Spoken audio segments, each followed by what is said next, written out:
Good morning, everyone. My name is Christophe Janscreux. I'm the head of the electricity department in ACER, and I'm very pleased to open this webinar on ACER's monitoring activities.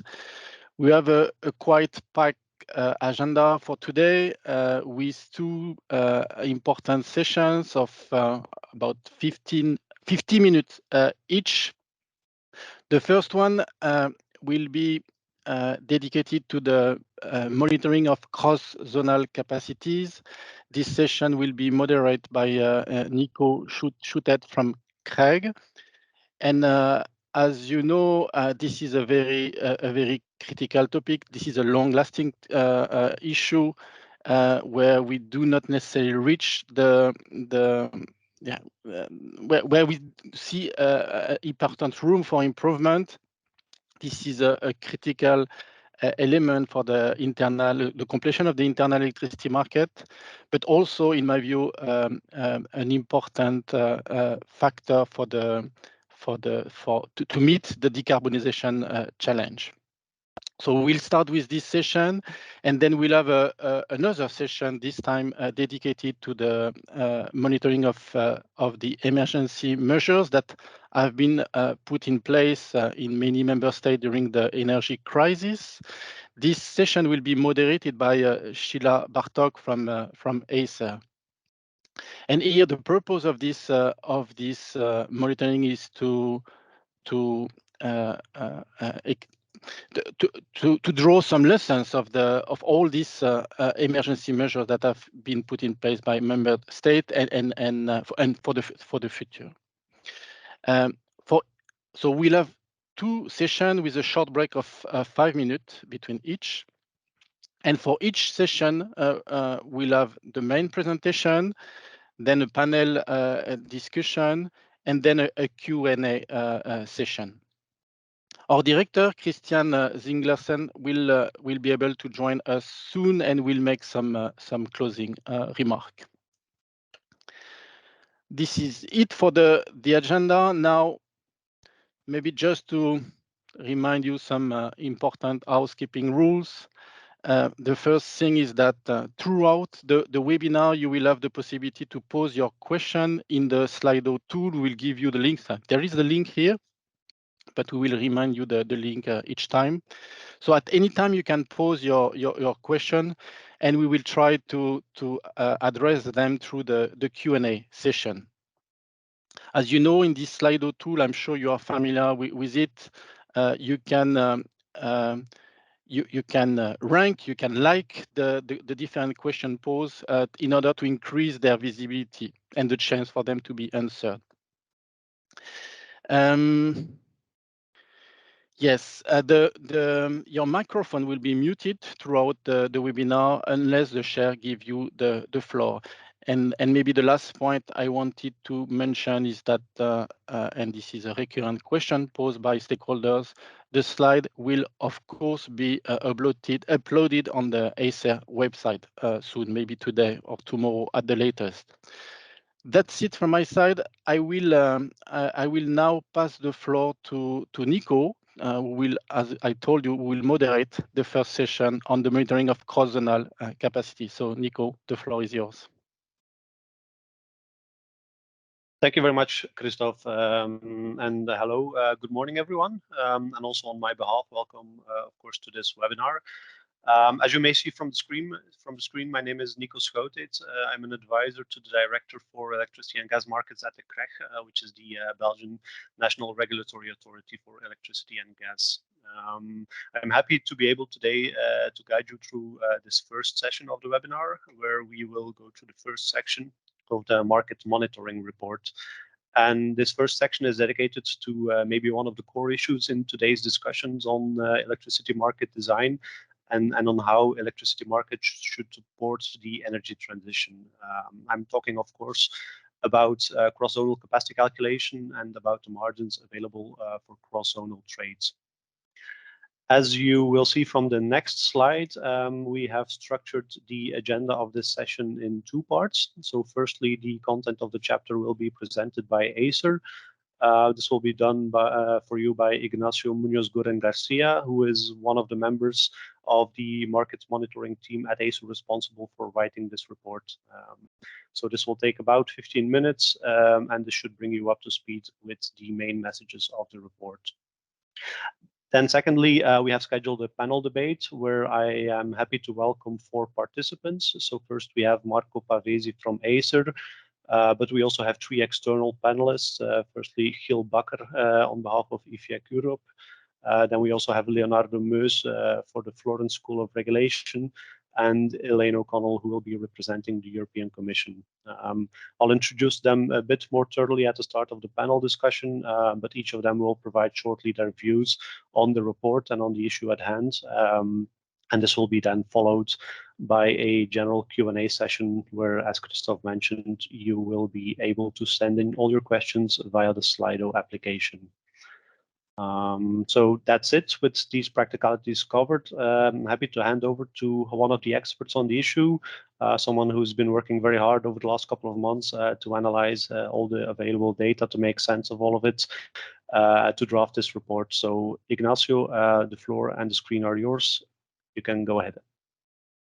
Hello and good morning, everyone, from my side as well. Thanks for the introduction, Nico. Indeed, I'm Ignacio Munoz Guren. I'm a policy officer here at ACER. I'm working in the market monitoring team of the electricity department, and I have indeed worked quite heavily in the drafting and analysis of this year's report in cross-zonal capacities and the 70% margin available for cross-zonal trade, or MACZT for short. This report was published in July of this year, and it covers the monitoring results of 2022, and is the report that I will briefly introduce today before letting on to the panel discussion that we will have. One of the main objectives of this year's market monitoring report on cross-zonal capacities was to highlight the need for maximizing opportunities for cross-zonal trade in the context of last year's energy crisis. Indeed, maximizing cross-zonal capacities is a prerequisite for that and for a well-functioning European electricity market, and that has been made evident last year, where cross-zonal trade played a fundamental role in mitigating price volatility all across the EU, ensuring security of supply, enabling the integration of renewable energy sources into the power system, and being a key source of flexibility to the market. All of these roles we have tried to illustrate in the report through a case study on the Baltic price spike of the 17th of August of last year, and that is the figure that we have represented on the slide.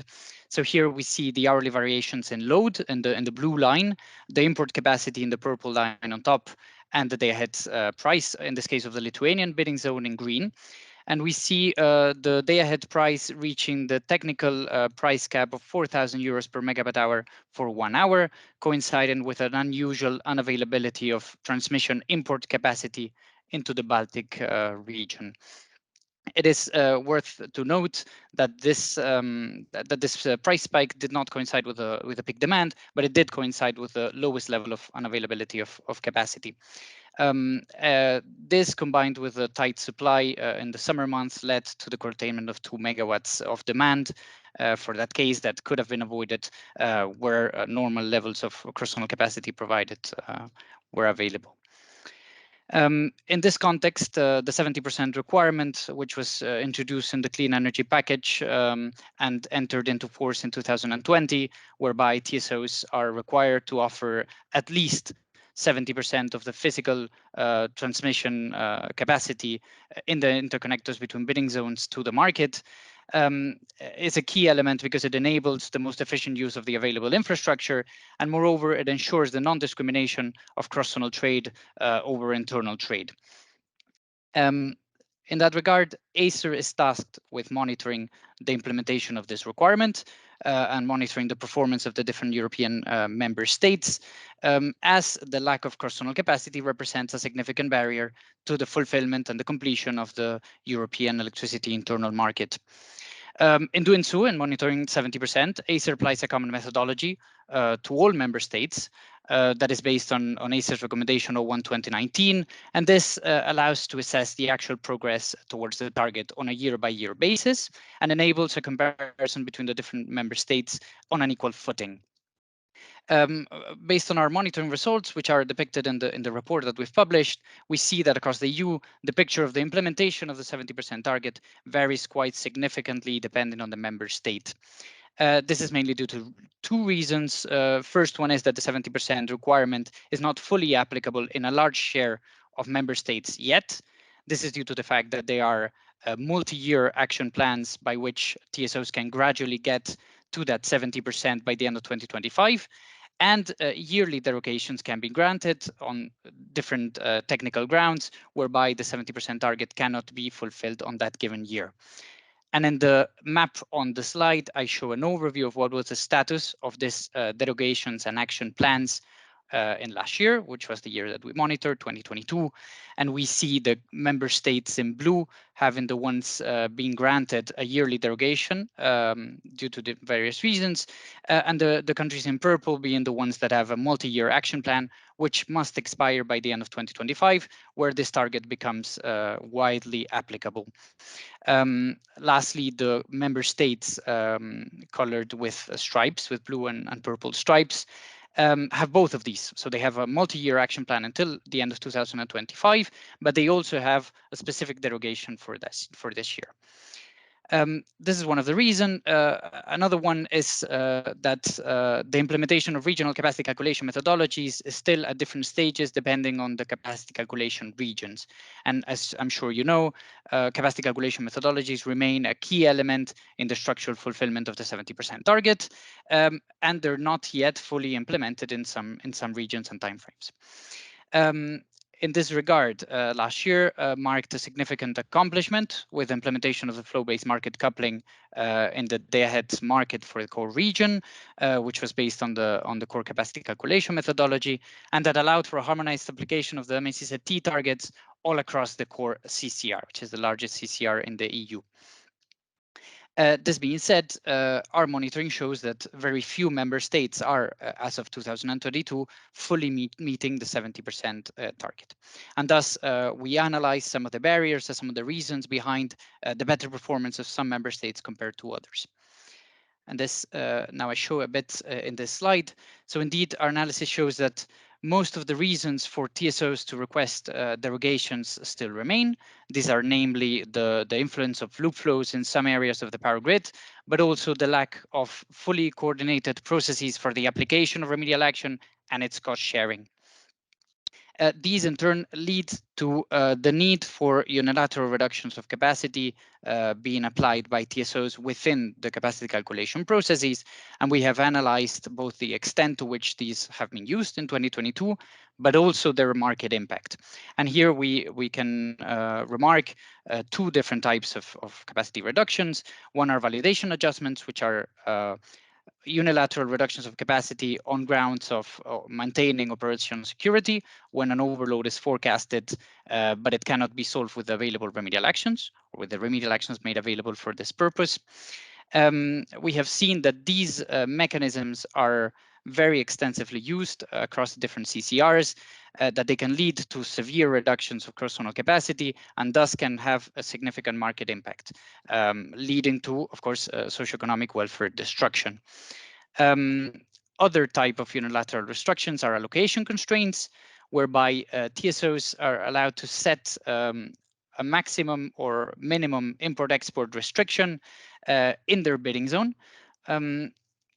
And this has effectively precluded cross-zonal trade in certain bidding zone borders of the EU, namely the Polish bidding zones, where this export limitation has been set to 0 for a very large amount of the hours. In the figure on slide, I show one of the overview of the percentage of hours where the 70% requirement was actually fully reached in the core CCR since the implementation of the core capacity calculation methodology, so since June of last year. And we see that while some member states are either fulfilling or getting close to fulfilling 70%, such as the Czech Republic or Slovenia, most others are still quite far off. some remarkable cases such as Austria or the Netherlands having a large share of hours, in this case 12%, with margins provided below 20%. This is mainly due to the reasons that I mentioned, such as the extensive application of these validation adjustment, these individual reductions of capacity on grounds of operational security. So basically, our monitoring shows that still significant barriers remain that have not been fully addressed, and these will hamper the progress towards 70% in the coming years. Based on the monitoring, we have extracted some key takeaways that I present here for you to take home after this session. Indeed, as I mentioned, maximal availability of cross-zonal capacities is a prerequisite for the green energy transition, and they use immediate energy objectives. And the failing to do so, the failing to reach 70% severely jeopardizes these energy objectives. As mentioned, the monitoring of 2022 shows that very few member states are fully there. And this target will become applicable in the whole of the EU by the end of 2025. And we see that reaching this target will become increasingly difficult in the coming years with ambitious targets of implementation of renewable energy generation, especially offshore wind in the North Sea. Because of that, we urge all TSOs and member states to take all possible actions to ensure that internal and cross-zonal congestion can be lifted in order to be able to achieve 70%.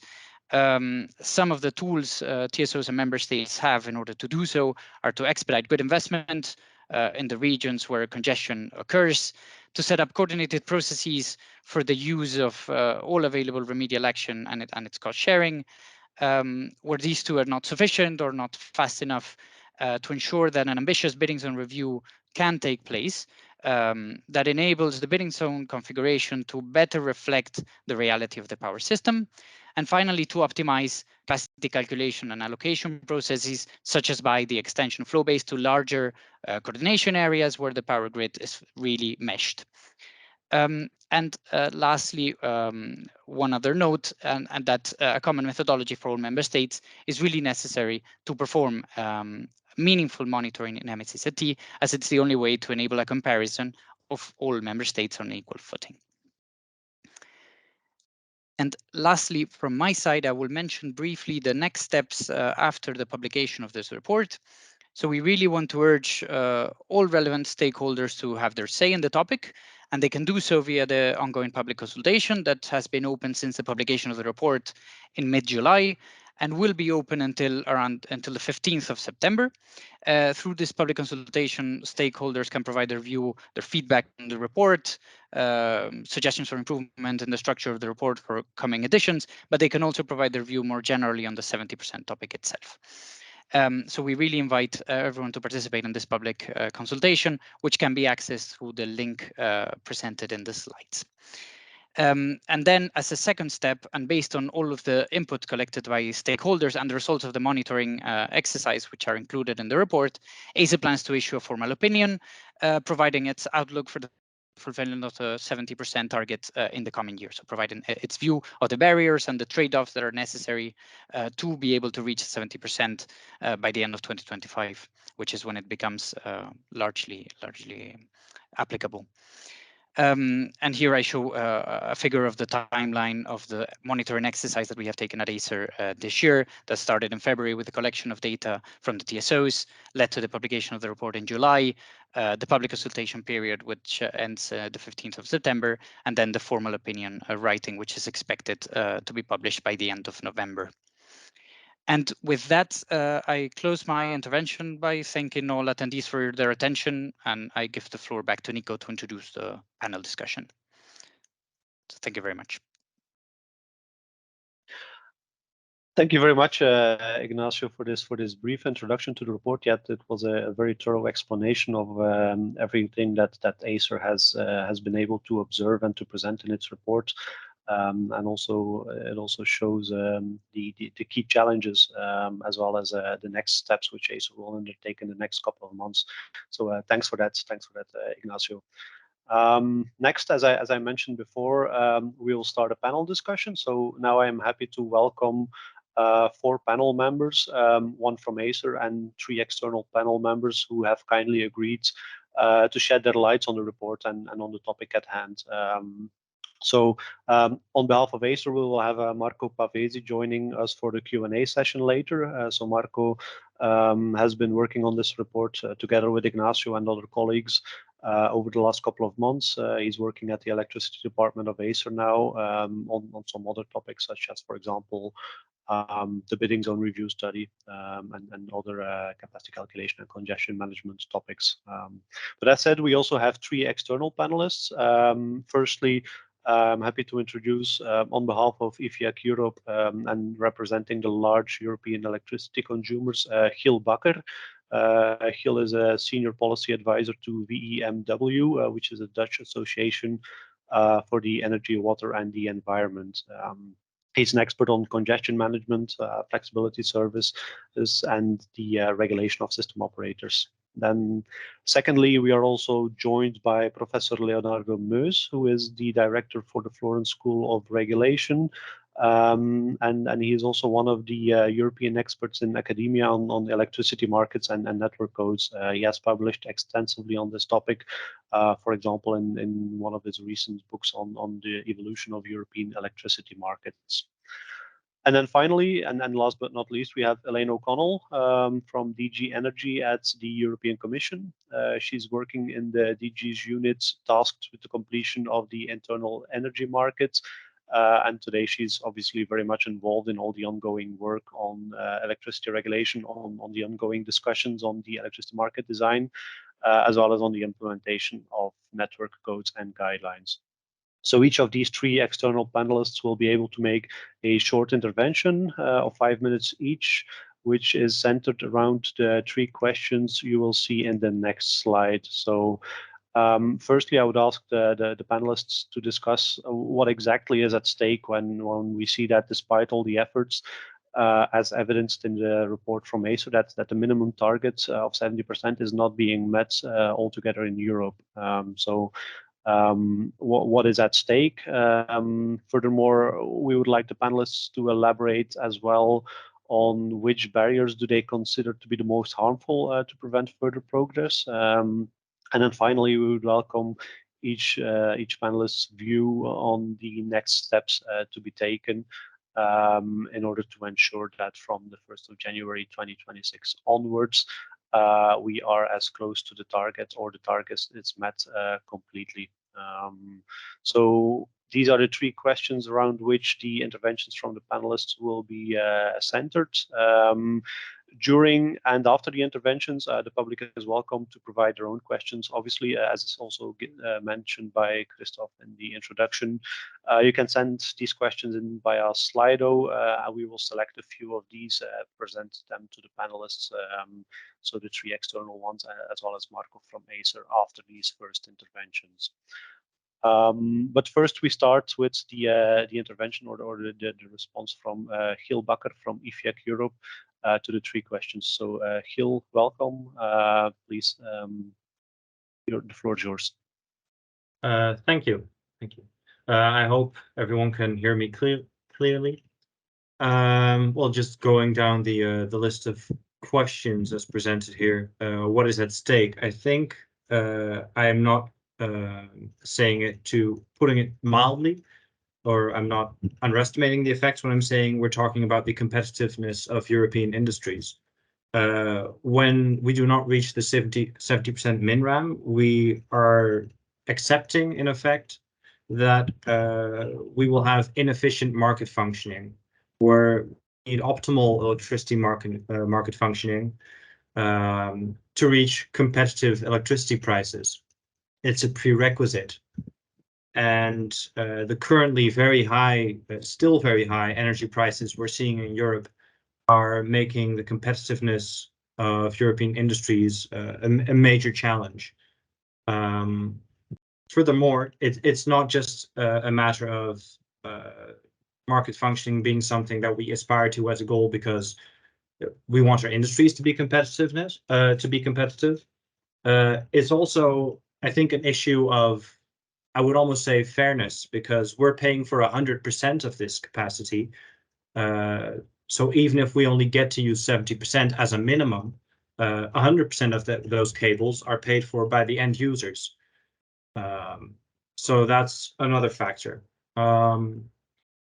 In regards to the progress towards the 70% target, some of the main barriers we've been seeing have already been identified by ACER. We can only support those. So insufficient investments in national grids leading to congestions in national grids, which limits the capacity on interconnections that are given for the market to use. I think that's one of the major barriers we've seen, especially specifically in the Netherlands. You've seen this, but also in other member states.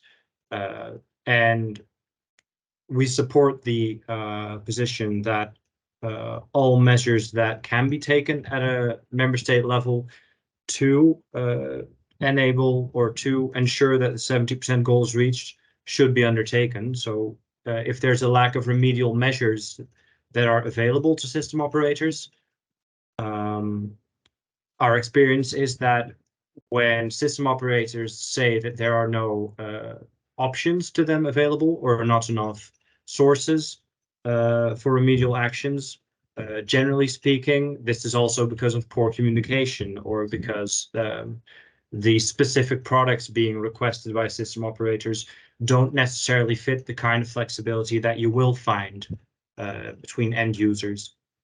And regarding the final question, what the necessary steps are to ensure that the target is met by 2020.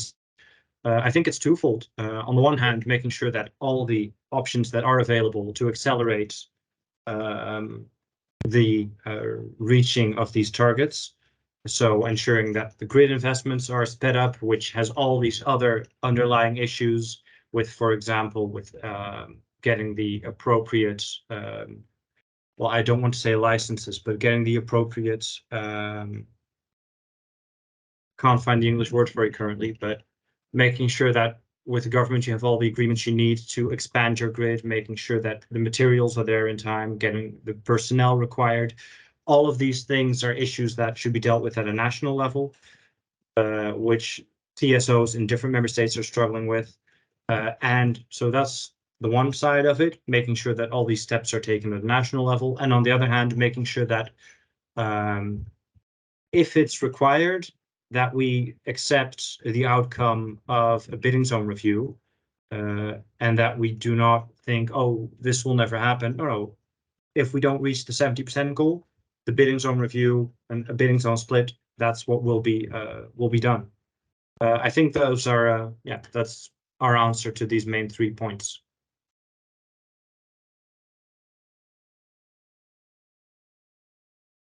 Thank you very much, Giel.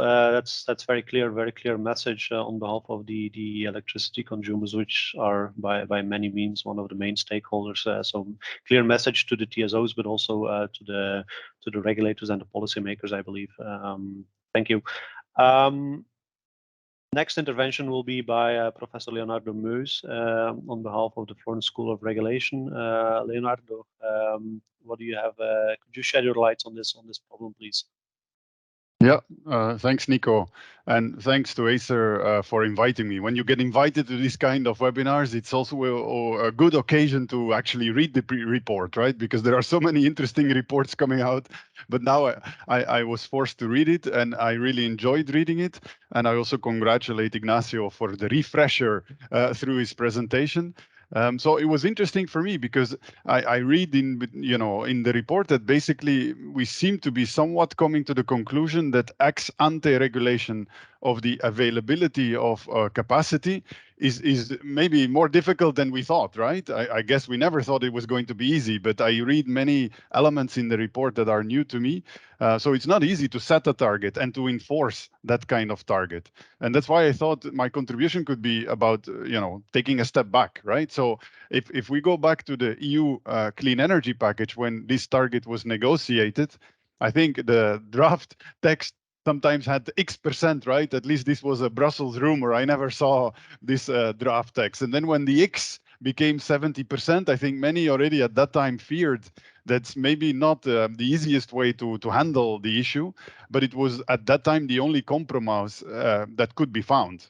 Then I also recently read the academic analysis by colleagues of mine at the KU Leuven that looked at this kind of target setting and enforcing a target.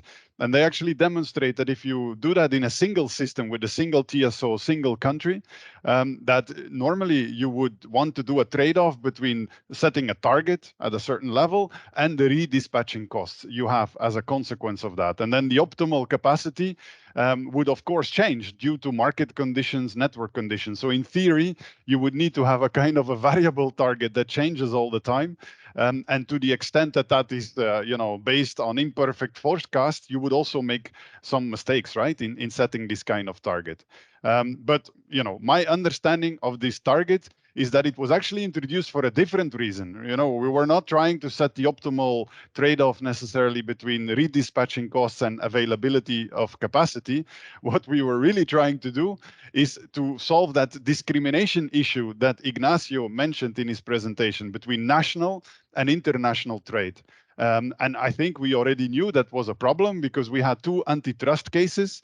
First, you had Denmark against Sweden, and then you had Denmark against Germany. So you had one country asking its neighbors to stop giving priority to national trade within their national bidding zone at the expense of international trade between bidding zones. In the case of Sweden, to avoid the antitrust fines, the TSOs accepted to split up the bidding zone. In the case of Germany, the TSO agreed to something that is actually pretty close to that 70% target we're talking about right now. If we now look at the implementation and the clean energy package, you can see what we actually did is we are promoting the Swedish solution with a process of reconfiguration of bidding zones. And we're also trying to push forward the German solution, right, with having this kind of target for available capacity. Now, if we are gradually coming to the conclusion that this is not working maybe the way we hoped it would work, then I guess we have to also come back to the original problem. We still have loop flows. We still have discrimination between national and international trade. I think the Baltic case in this new report is very striking, right? That this kind of discrimination can really hurt, right, for a certain region. So we have to deal with it. And if it is proving to be difficult to handle it with ex-ante regulation, maybe some countries can get inspired by Denmark and file additional antitrust cases. So I'm not saying that this is the best solution, but at least I thought, Nico, it could help you provoke a discussion in this panel. That was it for me.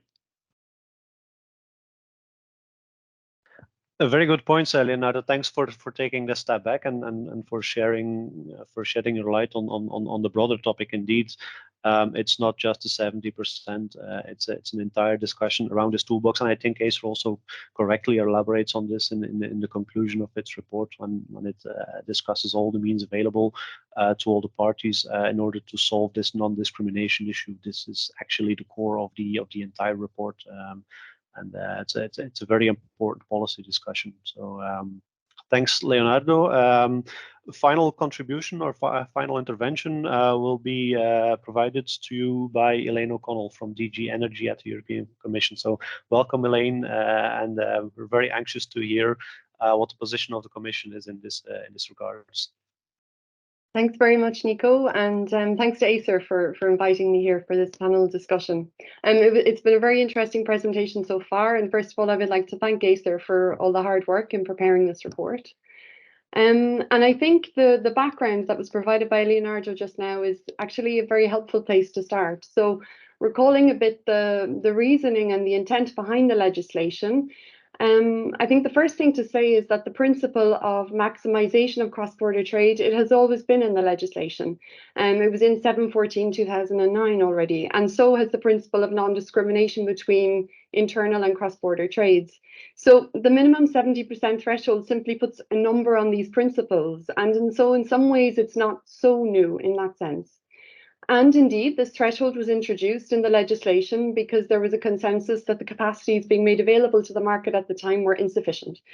Through the negotiations process, it was introduced by the Council, so it was almost like a political solution to the problem that was being recognised across all member states. So now maybe turning to the questions, what risks do we see if we fall short of the minimum 70% threshold? And I would like to highlight maybe 3 main risks here that I would see. So the first is that consumers' money is not being spent efficiently. These interconnectors, they were expensive to build, and many were also co-financed by the EU through the PCI process. And of course, we want to see them being used for the purpose that they were built, which is for cross-border trade.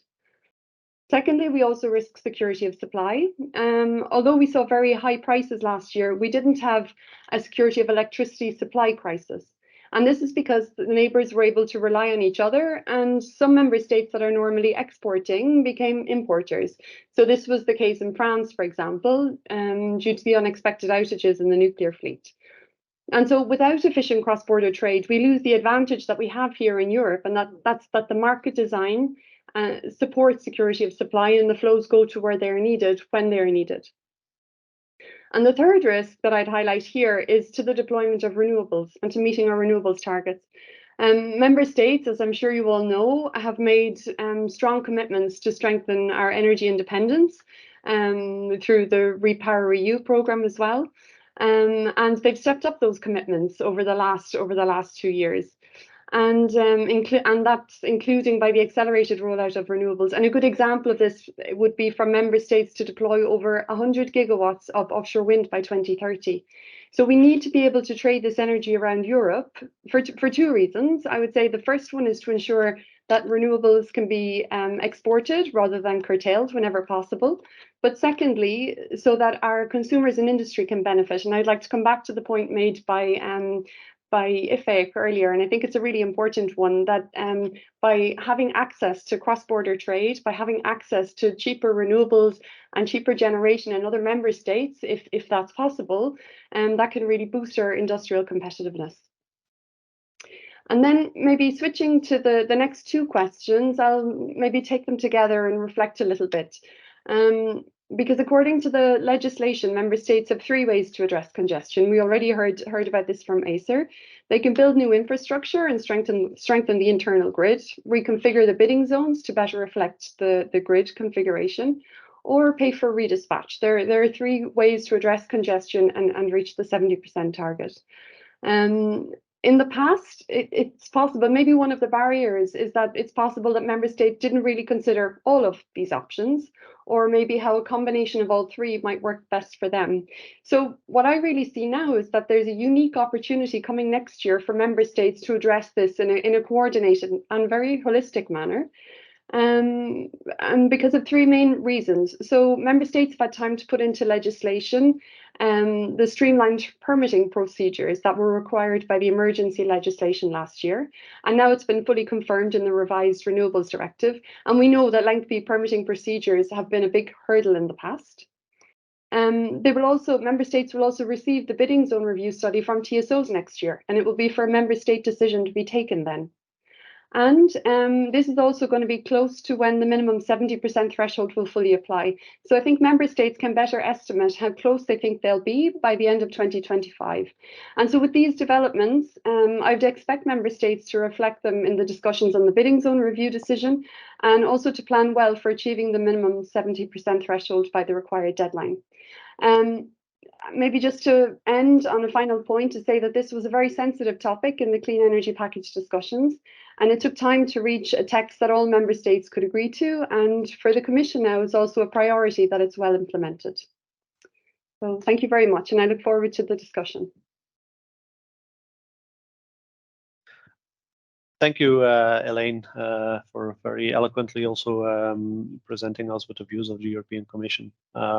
So we've heard from you from the European Commission. We also heard from Leonardo for the Florence School of Regulation and from Gil on behalf of IFIEC.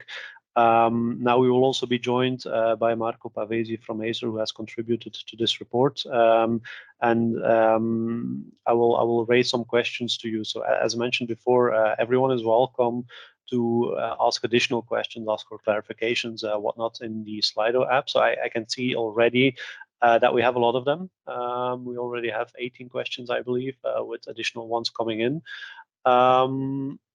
Yeah, so unfortunately, I think being mindful of time, I don't think we'll be able to go through all of them, but we have at least 15 minutes to select some of them, and I can see which ones are being supported by other participants in addition to those asking them, because you have the options to like certain questions. So let's start with one from ACER, perhaps one which received quite some upvotes, and maybe to ACER, to Marco. Will or why exactly are you benchmarking on the 70%? We have mentioned the presence of action plans. We have mentioned the presence of derogations. So why exactly is ACER looking at the compliance with 70% and not necessarily with these action plans and derogations, or at least to a lesser extent? Could you clarify this? Yes, Nico, and good morning, everyone. Also from my side. So to be fair, we are actually showing how each member state performs, both against 70% and against the national action plans or the derogations. So our focus is on the 70% monitoring, mostly because we want to assess all member states on an equal footing, and this is the only target which has to be met by all member states at the latest by the end of 2025. So that's why in our like report and also in our slides in this session today, we're mostly shown how member states are performing against the 70% target. But in our full 70% report, you will also find more details on the national targets and on the derogations.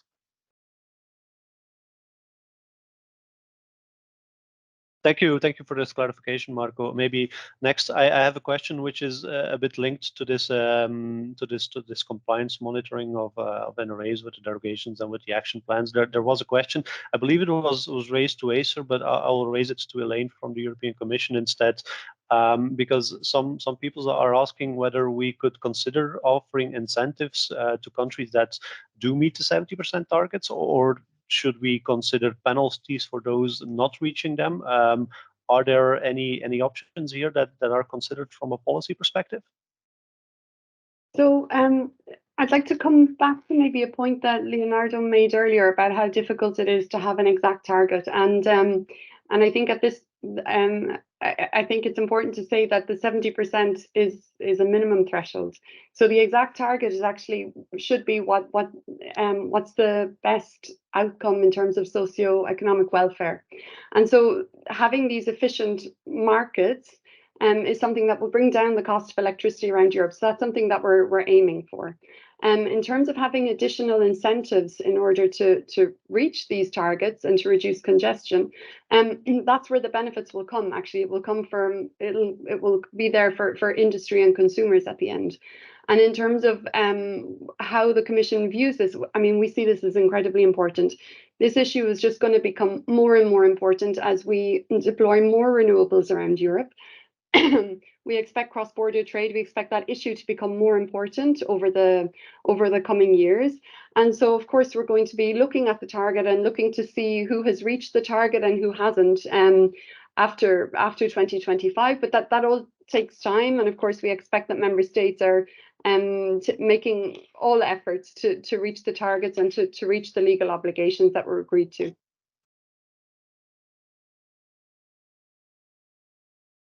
Okay, thanks. Very clear, Elaine. Maybe looking further at the questions. I think maybe a question which appeared a couple of times in different wordings. So there are questions which are around the tools for increasing the capacities or the options that are available, and ACER also elaborates on this and mainly in the conclusion of this report. So I will ask this question to maybe both to Gil as well as to Leonardo, but let's maybe start with Gil if that's okay. So maybe on the one hand, do you consider these tools when we talk about grid investments, bidding zone review, redispatching, do you consider these to be sufficient? Or do you see other ones which are not necessarily considered in the scope of this report?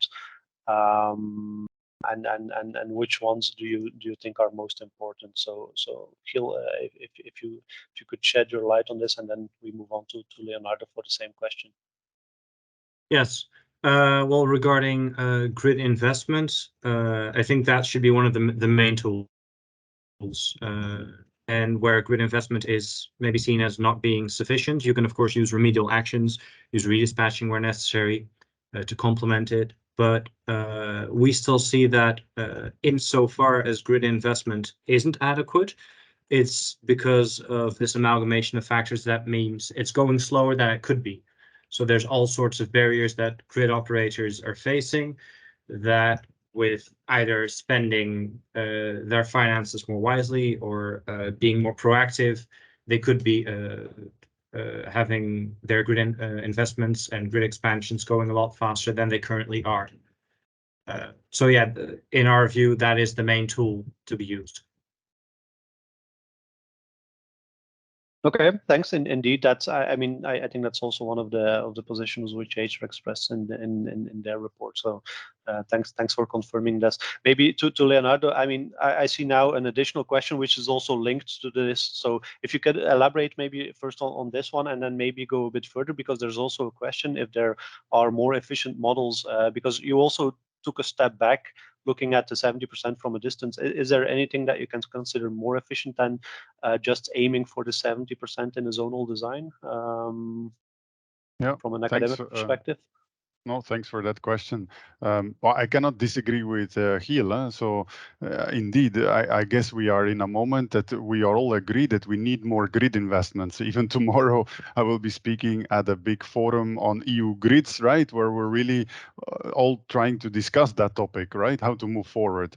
Maybe where I am less concerned than others is whether all these other actions conflict with that investment. I think some fear that if we start changing bidding zones or we do all these other actions, that sort of could delay for some reason investments. I hope that should not be the case. For me, it's more doing both, right?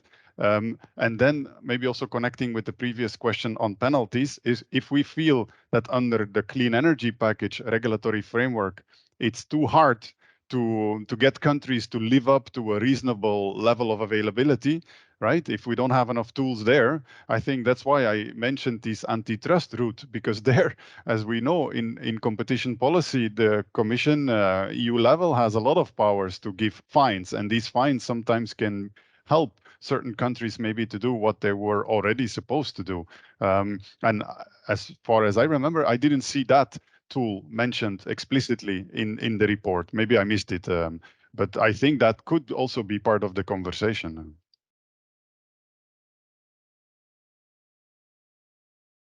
Okay, thanks. This indeed, I think you also mentioned this distinction between ex ante and ex post regulation in your in your introduction or your first intervention. So thanks for shedding your light on this.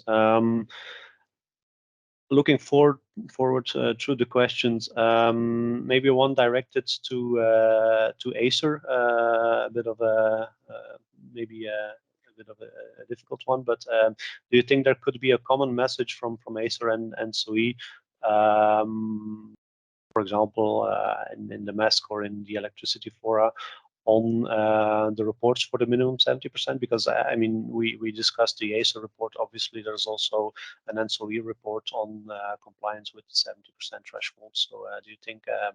I mean, the question is, could you share a common message? But maybe you could also elaborate on whether you agree with the positions expressed by NSOE or not, if that's possible. Yeah.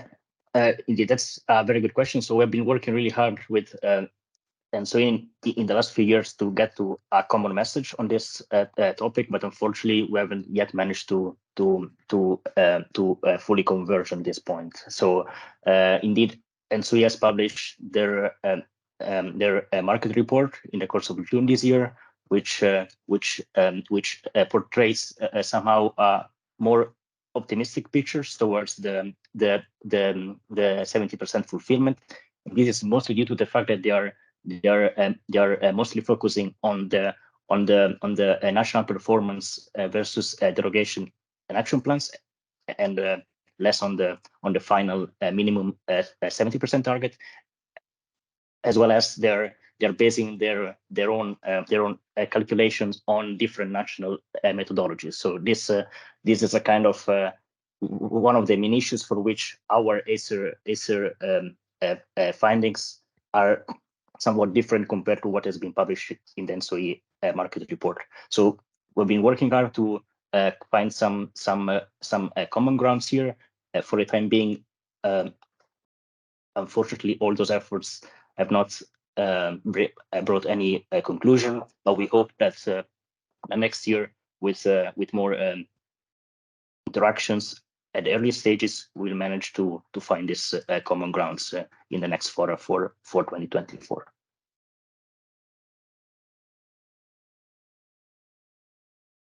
Okay, thanks, Marco. Very clear answer on a difficult question. Maybe one of the other questions, it's a bit unrelated, but it's one that also received a lot of upvotes, and I'll ask it to Elaine because it looks at the issue from a policy perspective. Do you consider that we can use derogations from 2026 onwards, because we know all that the action plans will end their linear trajectory on the 1st of January 2026. What about derogations? Yeah, it's a very good question. And I think to answer this, we need to carefully consider the legal text. And so the criteria for granting a derogation, it should be strictly on the grounds of operational security, and it should also avoid discrimination between internal and cross-zonal exchanges. Now, we've seen a lot of derogations in the last number of years for the reason of loop flows. And maybe it's helpful to explain that we had a cross-border committee meeting in 2019 to discuss the implementation of the electricity regulation. So the Commission was there and NRAs and member states. And we agreed two things to support the implementation, but that were not explicitly in the text. So one was that ACER was requested to develop a common methodology to monitor cross-border capacities for trade, which is why we're here today. And then the second one is that we understood that where member states are waiting on others to complete an action plan, for them, it could be very difficult to grant a derogation simply on the basis of the derogation as it was set out in the legislation. So we agreed at that meeting a common approach that until the end of action plans, derogations could also be granted to account for loop flows. So this was an kind of an informal agreement between member states, NRAs, and the Commission at the time, because we felt that it was very important to support the implementation. There could be some member states where neither an action plan nor any of the other tools could actually relieve any of the congestion and help them reach the 70% if they're solely waiting on the action plan of another member state. So with all this in mind, I expect that from 2026, derogations will go back to their original intent as set out in the legislation. This means that although they can continue where needed for operational security reasons, they need to avoid being granted where there is discrimination between internal and cross-zonal exchanges. And this may often be the case where there are high levels of loop flows. Okay, thanks very much, Elaine. That was also a very interesting question for myself, working for a regulator who will probably have to decide in the coming years also on granting derogations. So that's very clear. Thank you. In looking at the time, we have time for one more question before we go to the break. So we'll have the last question again to Giel.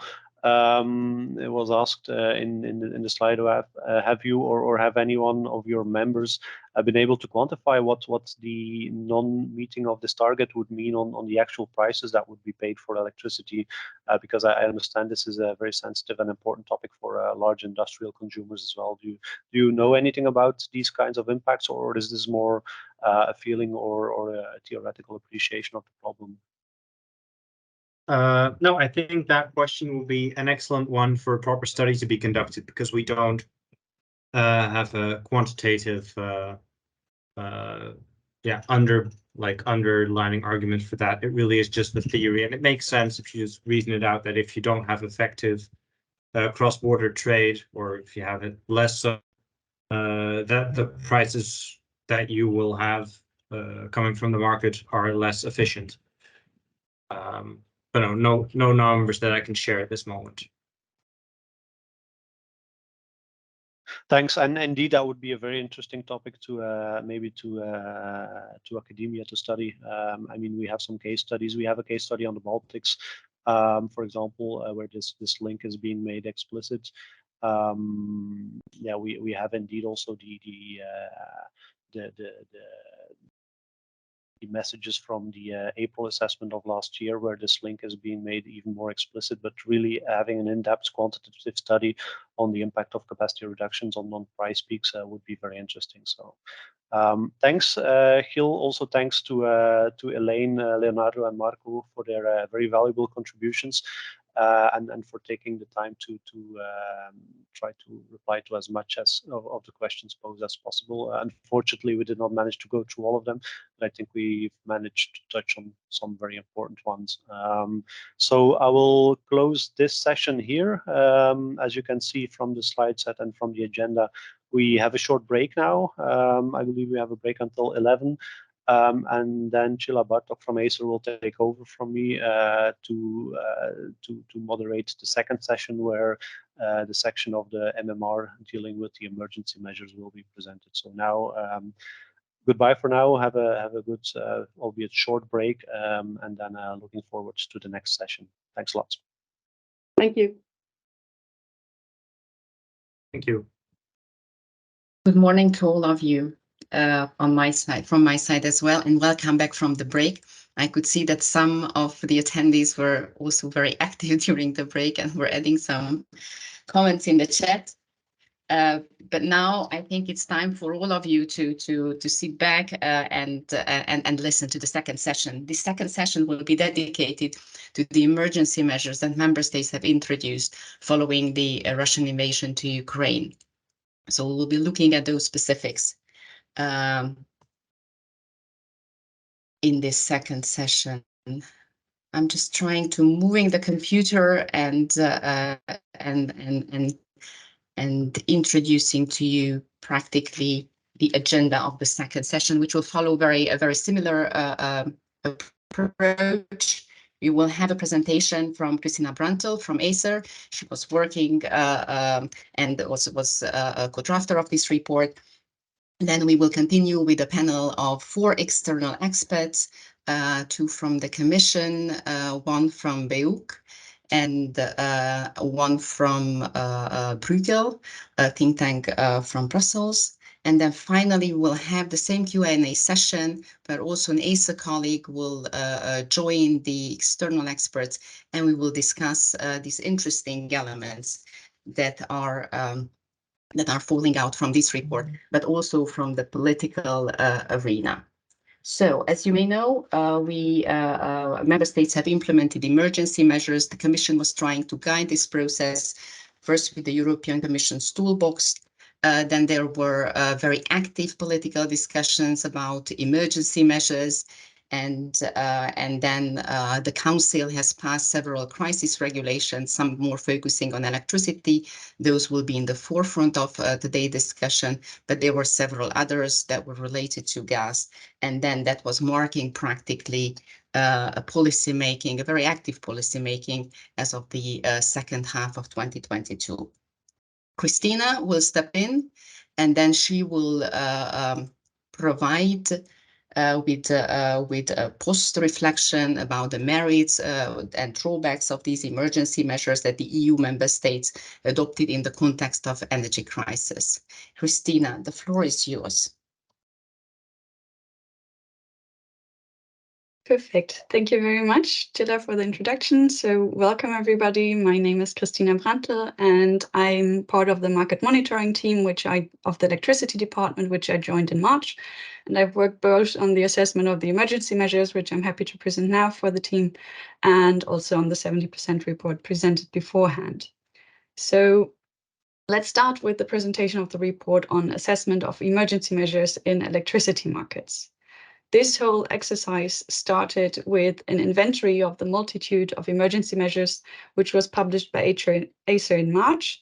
And it contained 439 measures, and it categorized them in different categories. And the main objective of all of these measures were affordability and security of supply in the short term. So if we look at this graphic on the right-hand side, we can see here this large gray part, which presents the share of emergency measures with direct support for end consumers, which was already 46% of the measures that we listed and categorized. And measures that were also targeting affordability were the measures shown here on the left, the intervention in the wholesale market and also in the retail market. So these also were targeting prices.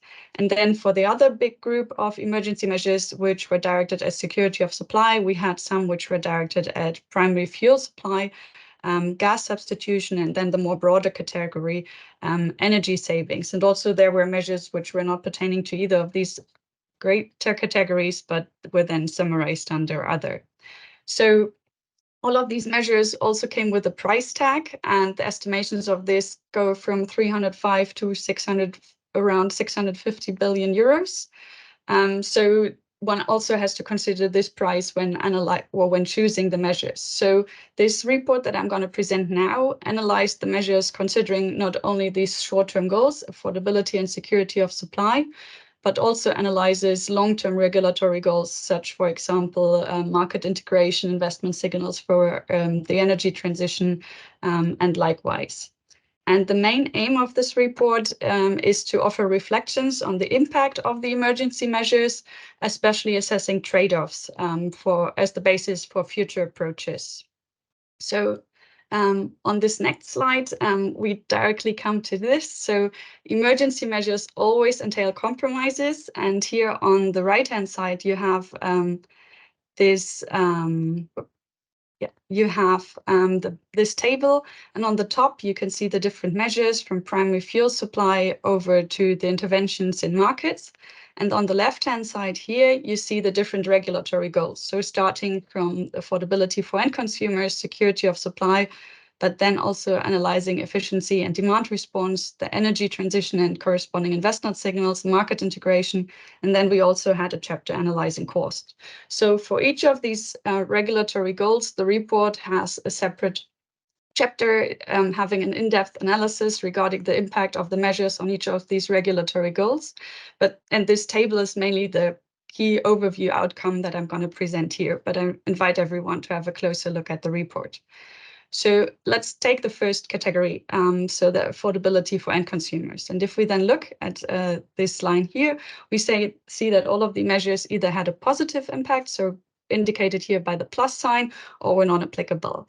So the measures that were mainly targeting affordability also achieved this general goal of having a positive impact on this regulatory goal. If we then go to the next line and look at security of supply, we see that, yes, the measures which were addressing this target did have a positive impact. But if we now look further to the right, we see that the measures which were direct support to end consumers or intervention markets could actually hamper the achievement of this goal. In general, what we can see here on the right side of the table is that we have this larger blue block, dark blue block, which basically shows that these measures generally had a negative impact on quite a few of the long-term regulatory goals. So this should be kept in mind when choosing these measures. In addition, these measures are also on the more costly side in comparing to other measures. If we look more here in this middle block, so energy saving and risk preparedness, we see that the measures addressing these generally have a positive or neutral effect on most of the long-term regulatory goals. So we call these no regret measures that should be prioritized when choosing a set of measures. And then if we look at primary fuel supply substitution and gas substitution, we see that these especially can have a long-term negative effect on the energy transition and corresponding investment signals. So these should be really chosen with care. So generally, and then the next step, we also analyze the market integration, which is kind of also very much related to the previous presentation. And we saw that no measures were directly targeting market integration, and most had a neutral to no effect or slightly negative effects. So overall, seeing this overall pictures of the merits and drawbacks of the different measures, we would urge everyone to always consider carefully which measures are chosen. And now, in the following, I would like to present 2 examples in a little more detail from the report. So the first aspect that I would like to analyze is that in the short term, emergency measures shielded the end consumers from price shocks. So we have here a graph on the right side. If we just focus on this blue line, this would have been the retail prices on average in the EU, not considering the measures, so peaking here in around October. And then this purple violet line shows the prices that the retail prices considering the measures. So we see that the measures really did decrease the prices. This was around 50, and then we dropped here to around 35 in the peak. So the wholesale electricity prices overall peaked. Their peak was around August, with increases up to over 400% increase in comparison to previous years. And here we can see, okay, this increase is not as high and shortly a bit delayed in comparison. And then if we now, so this target was achieved of reducing the retail prices and shielding the consumers from even higher price shocks. But then we also looked at the fiscal cost, or we analyzed data on the fiscal costs of these household support measures in 2022 and 2023. And on average in the EU, they were up to 2.6% of the gross domestic products of the countries, and for some countries they even reached over 5.5% of the gross domestic product. So quite a high cost associated with these household support measures. Then also the data shows that if we look at targeted measures, which would be the best to choose, so targeting especially vulnerable consumers, only less than a quarter of these costs were incurred by targeted measures. And moreover, what we also see is that these prices now show a sticky downward trend. So the household electricity prices drop at a slower rate than the wholesale prices, and this should get more attention needed going forward, so that this is monitored closely, so that the prices also in the retail prices drop according to the wholesale prices. So overall, we can say that the reduction of retail prices was achieved with the measures, but at the same time at a high cost. And then on the next slide, another topic we would like to highlight is the cross-border trade during the crisis. So in 2022, market integration project continued as in previous years, which we are happy to say. So as discussed in the previous presentation, the extension of the core coordination region went ahead as planned, and also different European balancing platforms went live with the first TSOs joining them. So we are happy to report that the emergency measures did not lead to export or import restrictions as feared in the beginning of the crisis. We have seen that some discussions about possible export taxes, just the discussion already led to changes in trading patterns across the borders for certain countries. But when the discussion was ended, it was decided not to take these export taxes, that the trading patterns caught up again and went back to pre-crisis, or at least more typical trading patterns. And then we also have to show that the market integration actually mitigated some of the effects of the energy crisis. So as presented before, available market capacity, cross-border capacity can soften price spikes through the cross-border trading, as happens. So when the capacity is there, it can help to soften the blow of the crisis. And then we brought you one example here on the right side, which is the specific case at the borders of Spain. So we can see that the emergency measures also have an effect across the borders. So this is the specific case of when Spain and Portugal both introduced a price cap in June. And then we can see that after the introduction of the price cap in Spain here in June, the exports from Spain to France, shown here in the blue line, increased quite significantly in comparison to previous years. And this is on the one hand an effect of the emergency measures reducing the prices in Spain, but at the same time, as was already mentioned before, France was also facing scarcity due to unplanned outages of the nuclear fleet. So these trades also helped security of supply, ensured the resilience of the system. So overall, the cross-border trading helped to soften the blow of the crisis. And now I'd like to give you the key lessons for the future that we saw after our analysis. So generally, emergency situations call for trade-offs and compromises. However, some approaches outperform others. So when looking at choosing different measures, one should always consider the main objectives, but also their cost and possible side effects on other long-term goals. And we urge that measures to shield end consumers should be temporary, targeted, and tailored, especially due to their high fiscal impact and also the possible price distortion effects. When balancing choices during a crisis, prioritizing energy savings and risk preparedness is always a no-regret option, also in preparation for a crisis. And as a last point, in an interdependent system, coordination trumps fragmentation. So the market integration allows for increasing security of supply and also reducing price spikes in the overall system. So with that, I'd like to thank you for your attention. I hand back over to Chila for the panel discussion. Thanks, Christina, for the excellent presentation. And I would just echo the takeaways here. And one of the takeaways is that the crisis management came with significant cost, and therefore we would need to remain more targeted in the future. And there's also another important lesson, and I would like also to emphasize that the role of integration is a mitigating factor, and we have been observing also that in the gas markets as well. So now I'm turning to the panel, and I would like to ask the panelists to turn on their cameras, and then I would introduce you. We will have 4 panelists. I'm still expecting a few panelists coming up. But since, yeah, well, I will introduce you then in the order of appearance. So let me start then with John. Jean leads the energy team at the European Consumer Organization, BEUC.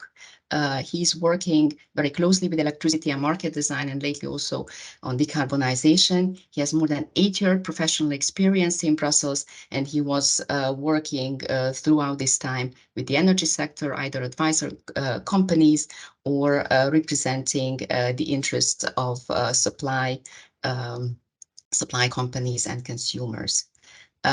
He also has connections, and he was working also with MEPs in these early times at Brussels. Then I'm moving on to Georg. Georg is a senior fellow at the independent think tank in Brussels, Bruegel. He holds a PhD. He is focusing on inefficiencies in the internal electricity market. He also worked on cross-border electricity trade and lately on electricity market design. He is currently drafting a report for the electricity market design proposal for the ITRE committee. Moving on, Elena Donari. She is working at DG Energy. She's closely working with our ACER retail working group, but she is also policy officer that coordinates the member states on vulnerable consumers and energy poverty. Elena was closely working with us in the earlier times with the Council of European Energy Regulator, who practically is association for our energy regulators.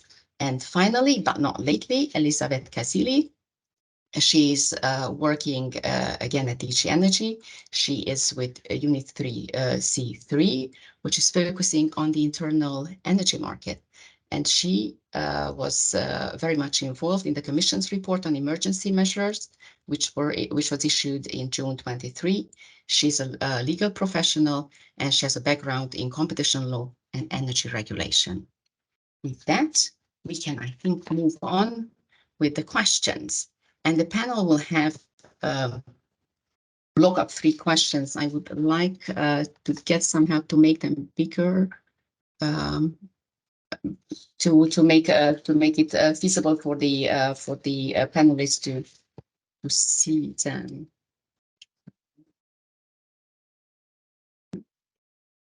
Yasha, could you help me on this one?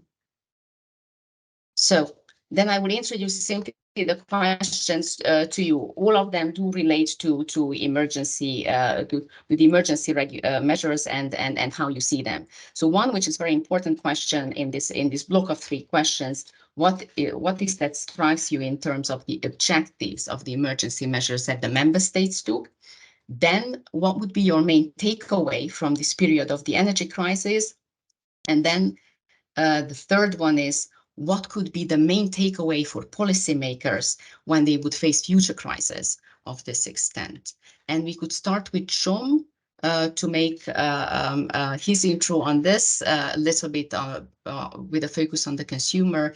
Then we would move on to Georg, and then finally to Elena and Elisabeth. Yeah, thanks a lot, Sheila, for the invitation. And well, as also Leo in the first session was saying, a great report, and I went through it with lots of interest because it has lots of lots of insights on what happened and what to do next. I mean, to our perspective, what we have seen over this past year, where that lots of member states try to shield consumers with measures that mostly weren't targeted, and at the end of the day, when we're talking about, for example, vouchers that were given to consumers, they did not really help, because if you give, I don't know, for 500 euro to everyone, you are giving money to people who don't really need this support, and maybe they will go and buy a flight ticket, or pay a dinner out, and that, I guess, is nice, but at the end of the day, it kind of defeats the purpose, because we're talking about public money that is not necessarily well spent, while those are the consumers who were needing support because energy prices became very, much too high for them. They were not receiving support at the intensity that they really needed. So it didn't really help those consumers who should have been the real target of these measures. We observe, we've seen price caps. I mean, they were an example.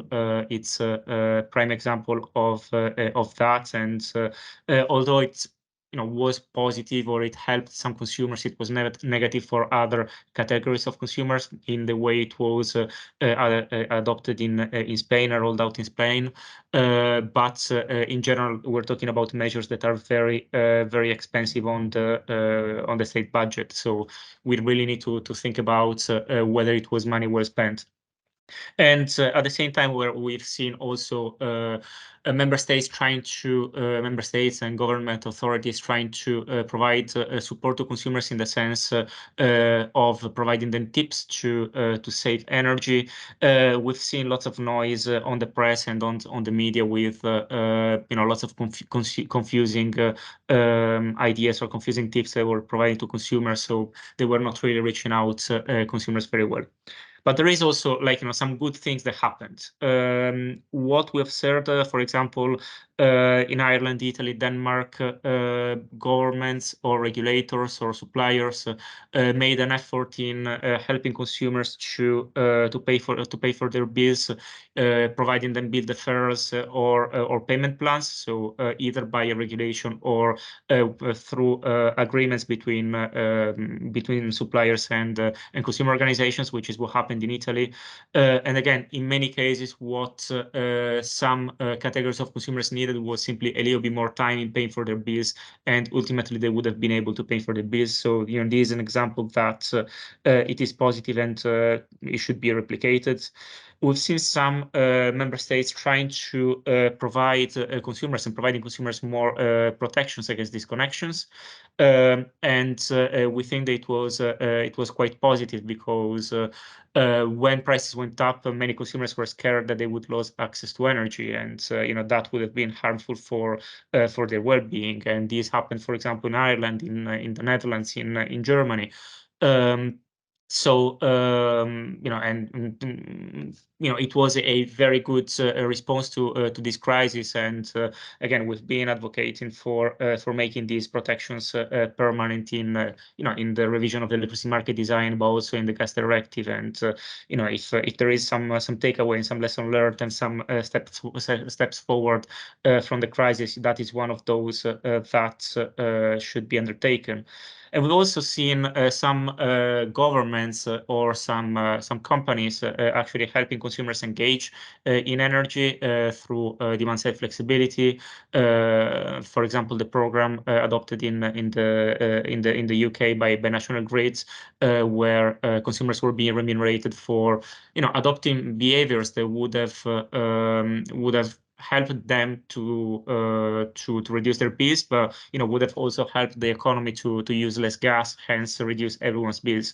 And again, this is something positive, and that we should really look at whether it worked, to what extent it worked, and draw lessons learned from there for next steps, and to see whether we can roll out demand side flexibility across Europe also on consumers, because this could be beneficial for everyone.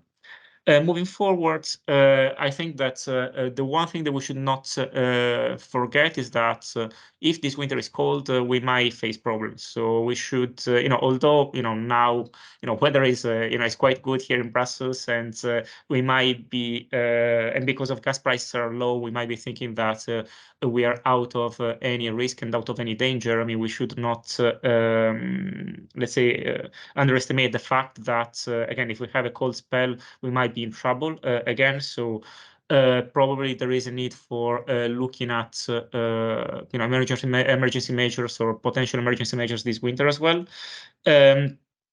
Second is, one of the things that we observed, and the ACER observed also, was the lack of targeting measures. Potentially a problem is that governments and regulators in some countries didn't really know who were the vulnerable consumers. So looking at looking better at who is vulnerable so that we can better target measures, it would be helpful. And again, there is, as I also mentioned before, there is a revision of electricity market design and gas directive ongoing. Some of these protections that were introduced as temporary measures, protections against disconnections, or promoting bill deferrals and payment plans, probably are some things that should be included in legislation somehow, to make sure that these protections are enjoyed by consumers in a permanent way. And I will stop here for the moment, and again, happy to engage in the Q&A. Thank you very much, and I take note that savings eventually can and behavioral changes can help us with bill reduction as well, not only with crisis management. Georg, what would be your takeaway based on these three questions? Yes, hello. Good morning. I hope you can hear me. If there's too much background noise, I would have to change place, because the room has just been flooded with people here. Yeah, having our annual meeting. Yeah, thanks a lot for inviting me. And I found the work that you did extremely useful. I mean, both the taxonomy and the inventory that you put together. We at Bruegel know how much work that is, and it is not only for the day important, but also in the longer term, that people can come back to what has happened during the crisis, what policy were there, and allow us to do future evaluations of the different approaches in different member states. So please keep that up, and try to refine it, because there is a lot that we can learn from the 2022 crisis. Now, my main kind of positive message is the market held. So the European electricity and gas markets held in 2022.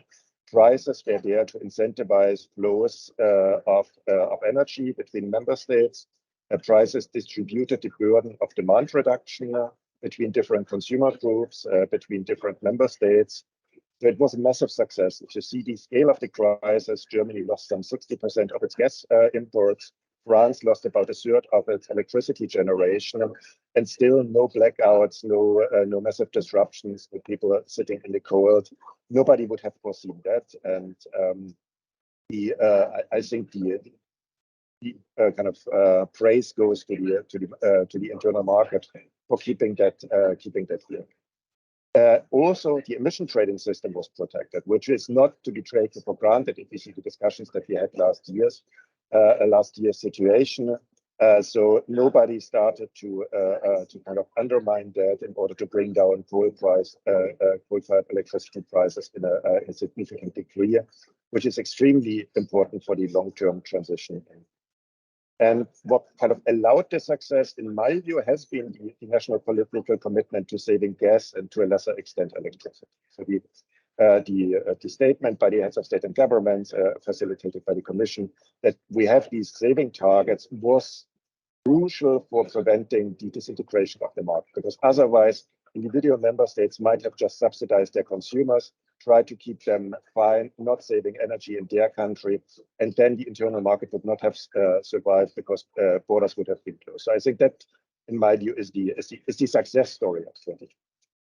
What is the story that, in my view, happened too little is we did not manage to bring in politically sensitive supplies, so we could have had much lower prices if we had discussed, again, German nuclear, Dutch gas, some other fuel switching options that were available. The question here is, was the cost-benefit analysis really being done, or was it only done nationally, and would have some cross-border solidarity on those sensitive supplies have helped? We did not increase enough the price elasticity of demand. So contracts, very often long-term contracts, kind of keep people sometimes with facing lower prices than the market prices. And if we would have had an option to, for example, pay consumers to reduce demand more, then people might have saved more energy because they see the marginal price of the energy. What has already been mentioned, and which I can only highlight again, is it showed a massive lack of data. I mean, the German Gas Commission had 2 days or so, 48 hours, to make a huge decisions on tens of billions of euros, and they did not know what the gas consumers are actually consuming, what the electricity consumers in different classes are consuming, what prices they are paying. Now, policymakers have essentially done a lot of their decisions based on gut feeling of experts, but not really based on proper data. Here, we need to get much better in the future, also to underpin a functioning transition. And we should already start now. We need the data from the gas prices from last year to do evaluations on the distribution level, which measures affected which consumers, because it is a unique experiment of half of the German gas falling away, for example, to see how the system dealt with that, because it can teach us a lot about the elasticities we have in the system and how costly it is to replace them again. What I would also like to point to, and it is somewhat in your report as well, is this longer-term question. I wonder, German economists love to talk about moral hazard, so I will do that as well. So is saving Uniper the right thing? Is treating consumers with long-term contracts much the same as consumers without long-term contracts the right thing? So should we also kind of go back in our evaluation and think about that? Consumers also need to feel that actors need to be some consequences of their actions, and should we not try to also kind of get some corresponding signal? Maybe 3 words on the way ahead, or 2 words on the way ahead. One is we are now entering a phase where people start to feel that the energy crisis is getting past, and we can start to consume more, and we can start to subsidize individual consumers. So it would be great if ACER could have a very close look into the different national developments here, with a critical, objective, data-driven eye of all the things that are being historically implemented and that are currently implemented, because we don't know what different consumer groups, energy-intensive industries, for example, are paying for their energy, and which types of implicit and explicit subsidies they are getting. And I think this information is going to be urgently needed. Otherwise, richer member states will try to kind of maintain their energy-intensive industry at the expense of poorer member states. And the second element that I would also kind of put on ACER's table is, in the energy crisis last year, my assessment would be that more players in the market got pivotal, so they're essentially needed to meet supply. That should have increased market abuse potential in the system by really theoretically. And the question would then be to you can really demonstrate commitment to investigate any suspicious behavior. So try to make sure also for future market situations that ACER is behind that and that you're not going to make much money out of kind of profiting from such extraordinary circumstances beyond what is economically sensible. Thank you very much. Thank you, Gregor. I think you are touching on very, very good points also in the closing part about the abuse issues and how we would we should be thinking about the behaviors of demand also going forward, not only when looking back.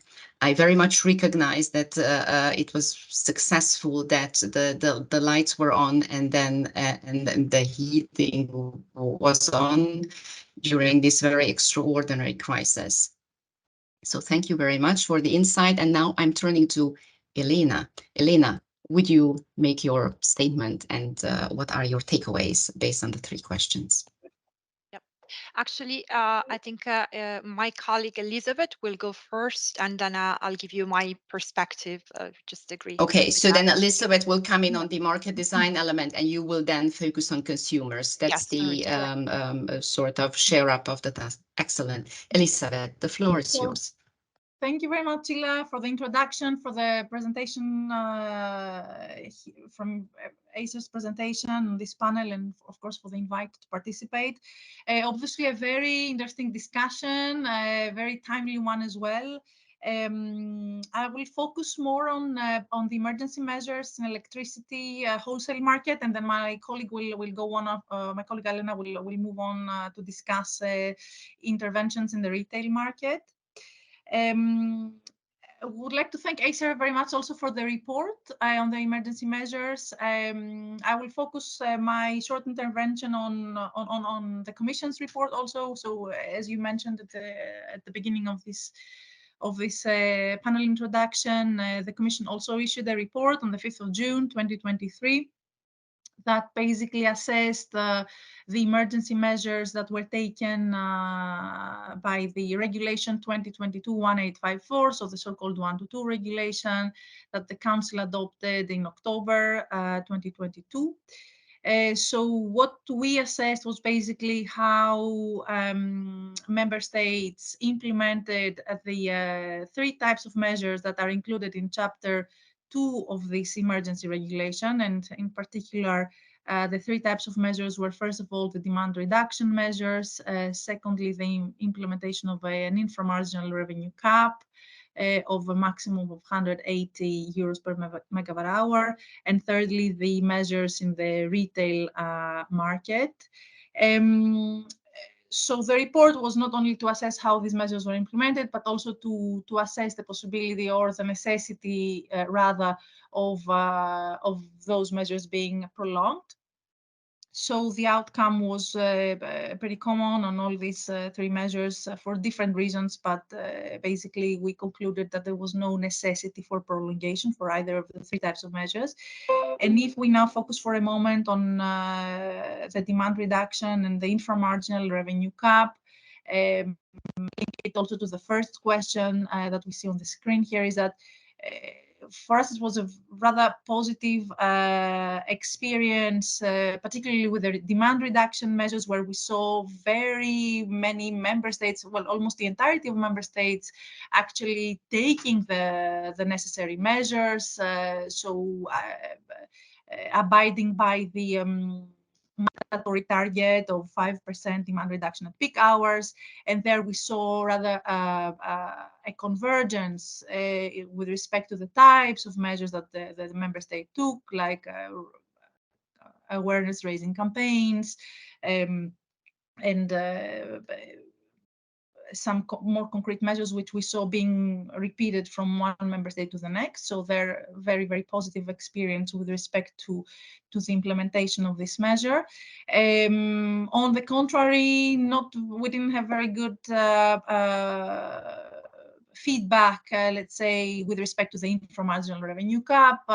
Indeed, there we saw a very, just to remind everyone, so this was basically a cap that the council regulation mandated as to the electricity producers that use technology with lower marginal costs. It was a maximum of 180 euro per megawatt hour, but member states could, of course, go lower while making sure that they respected certain conditions that were set out in the regulation. And there we saw that member states actually implemented this in a very heterogeneous way, meaning that there were differences not just at the level of the cap at which member states decided to set it, but also with respect to the temporal scope of the cap. Basically, the outcome, as you probably know, we also ran a public consultation where we asked potential respondents to give us their view on these measures and what they thought of their efficacy.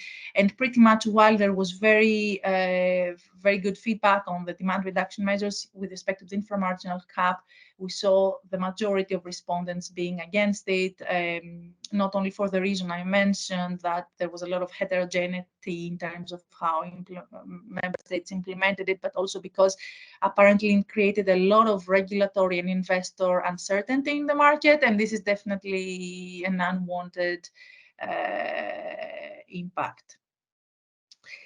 Nevertheless, I would like to stress that despite, let's say, these challenges with the implementation of the cap, what we would like to keep as a takeaway from how these measures were implemented is the fact that member states actually engaged with us. They came to us proactively. They asked for our opinion. We tried to help as much as we could. Also, because as other panelists have mentioned here, it's true that the implementation of measures like this come with a lot of cost for the state, and there needs Elizabeth, to be... Allow me to ask you to get closer to end your intervention, and I'm also asking Elena to remain relatively short, about 2 minutes. No, I'm getting there. Thank you. So that was a positive, let's say, that was a positive takeaway, that there was active, very good cooperation and engagement with many member states and us, and of course that the targets were achieved. However, I would like to draw everybody's attention and also policymakers' attention to one thing, that the fact that these measures were part of the council regulation doesn't mean that they should be assumed to be in line with the internal energy market rules and the EU acquis. So what does this mean? That basically we should definitely keep in mind that these are crisis measures, meaning exceptional, targeted, and time limited. So to the extent that member states decide to prolong, let's say, the applicability of these measures, they should really have in mind that it's not automatic that those measures would be in line with the market rules, and an assessment would of course be necessary, an assessment with respect to compliance with the internal energy market acquis. So this is just a point of caution that member states should keep in mind, because I'm pretty sure people know that some member states are actually considering prolongation beyond what the council regulation provides. Thank you very much. Thank you. Elena. Yes. So thank you very much again for this major work, and also for triggering the debate. I mean, I guess everyone in this panel, and perhaps also participants, are busy with their own assessment of the crisis, which of course will take several steps. There is the first fresh, let's say, assessment, and then maybe more long-term analysis that will require more data, and so we also depend on data availability. And I would like to see it also from our perspective, the consumer retail perspective, in relation also to the market monitoring report, the consumer retail volume that was published yesterday, and it looks like also as an interesting complementary work to this analysis. To echo what Elizabeth was saying, I think also would like to stress, in fact, in terms of the somehow the relation we establish with the member states, like the good cooperation and the open dialogue, of course, step up during the crisis, and also help even the understanding of the differences, the different interests and the difficulties, and also the sense of urgency in especially in the immediate interventions to shield consumers. That it's also assessed in your report, and the different steps that have been done. I mean, the immediate measures, and then somehow the awareness of also because of the fiscal costs was linked to that, which is quite significant for some member states in terms also of GDP share, on the more targeting, and linked to that also to the need of, in fact, being able, this is something that we also try to facilitate, particularly in our team, to identify those who are most in need in their country, the vulnerable customers, which for that, I think it was mentioned, we also set up this Commission's coordination group with the member states, where we saw a lot of interest in trying to learn from different experiences in addressing similar problems linked to the really capturing who are, you know, and based on data and evidence, who should have been the primary targeted of those measures. I think also an interesting part was also the raise of some debates that have been always there, but they got new attention, like debates on what are the basic energy needs that should be guaranteed, especially to vulnerable customers, if not to a certain level to all customers. And then other debates in relation to, for instance, provision of disconnections that were also coming from the, let's say, the COVID crisis before, and also more attention to also contracts being offered to consumers, choices of consumers, and certainly consumer behavior that we see addressed also in your report. And I think that's also some of those debates are currently being brought and trying to be addressed in the context of the energy market reform negotiations. I would say that we agree with your you know, general assessment that the interventions from the member states to shield consumers also somehow mitigate what could have been an enormous cost, especially for the most vulnerable in the different countries. We would also, especially now that we have this debate of whether we are already out of the crisis, we are phasing out from that crisis context. We like to, we would be interested to hear more, especially from the regulators on their perspective on these trends on the retail prices being kind of sticky and depending on the different situations of different markets across Europe. That could be an interesting point for further reflection. And also just to conclude with let's say what we took from the crisis, and we also trying to let's say bring into the electricity market reform discussions. So these are say the offering consumers with wider contractual choices and also clear information that was mentioned before could have helped consumers, especially in a crisis situation, to understand better the what to do or what were the possibilities. And also our preoccupation is certainly still on how to mitigate the volatility risk that are happening and what are the impact on consumers. I think with that, I conclude for now. Many thanks, Elena. So now we would dive very quickly to our Q&A session. We would also have the support of Thomas Cariou in case we would have questions related to the report.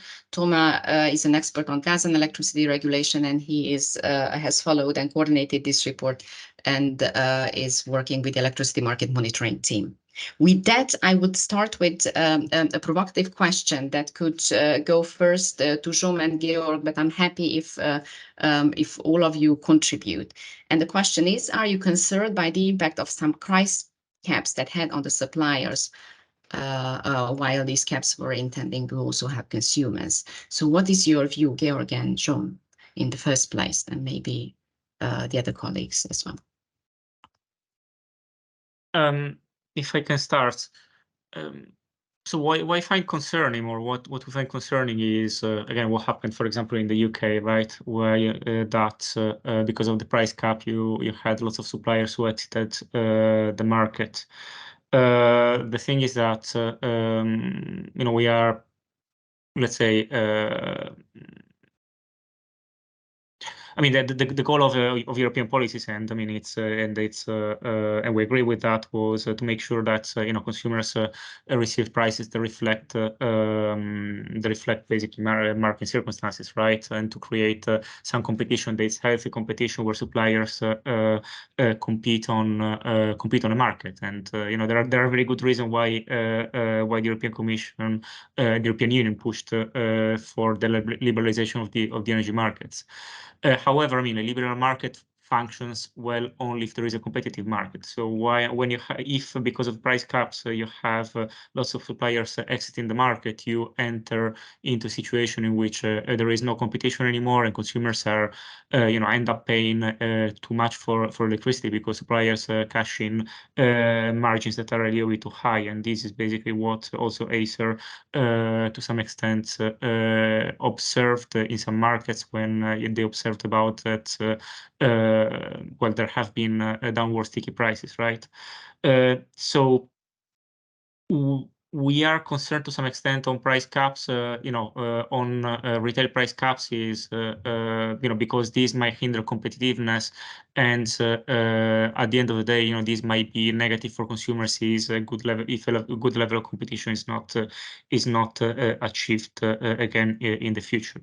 And of course, I mean, there is also the issue about the fact that in some cases you need to compensate suppliers, and this has a high burden on state budgets. So that is quite concerning as well, because consumers are also taxpayers, and at the end of the day, it probably makes more sense to pay electricity and gas through your bills rather than paying them through your taxes. Yes, well, as always, it depends on the design, and the German approach with the price caps that essentially was more introduced a bit more like a lump sum tariff by saying that you get 80% of your last year's consumption at a lower price is probably a relatively well-designed measure that did not change incentives too dramatically for many consumers. Other instruments in other countries have been less well designed and might have increased demand. I mean, one of the challenges that I put at the end of my short intervention before is we also need to make sure that then those actors that hedge in advance and that kind of take the potentially extra cost and thereby provide positive incentives for investments, that they are not in a price crisis treated exactly the same as those consumers that are just becoming active on the short-term markets. But I also understand that there was a political need for action, and the German saying is one way of this you have to have, and there is not. There were no optimal solutions available. So my take would be, let us now take the time to analyze also all the different measures that have been around and try to make pluses and minuses to see what we would suggest in the future for corresponding situations, taking also more into account the longer term incentive implications of such measures. Thank you. Any additions from other colleagues? Elena, potentially, if you want to say something here. So, well, I agree on the reflections. Depending on the design of, we normally take a kind of a case-to-case approach. So it depends obviously on the case, and I think especially if it's a crisis situation, for instance, what type of customers are addressed through this intervention.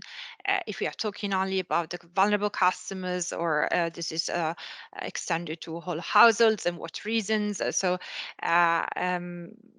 I mean, I think our approach is already well explained in the directives, the relevant ones that we have, and of course our let's say interest is also to ensure that there is the right level of competitiveness of the market, the consumers offer wider choices possible, and they are also let's say instructed by the correct price signals, also in terms of the